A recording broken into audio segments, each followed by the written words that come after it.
Hari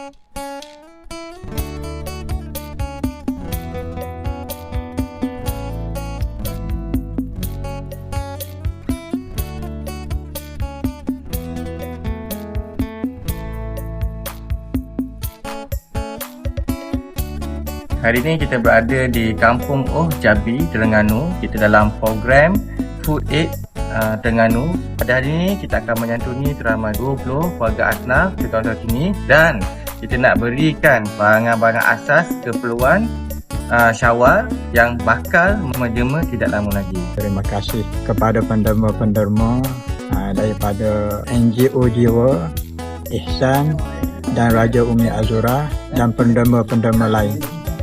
Kami sangat bersyukur di atas sumbangan.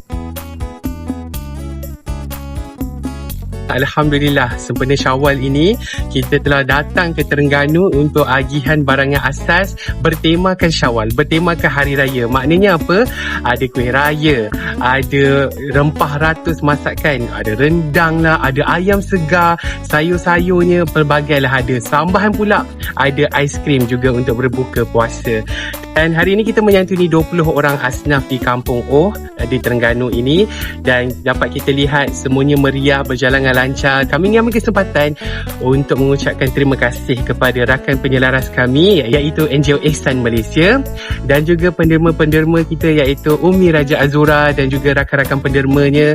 Penyelaras juga data-data asnaf ini daripada Masjid Oh di Terengganu ini dan syukur Alhamdulillah kami doakan semuanya mendapat pahala yang banyak, yang besar atas derma-derma yang diberikan ini. Dan seperti biasa, teruskan bersedekah dan menderma, ikuti Jiwa Amal Malaysia, hebat amal, hebat jiwa.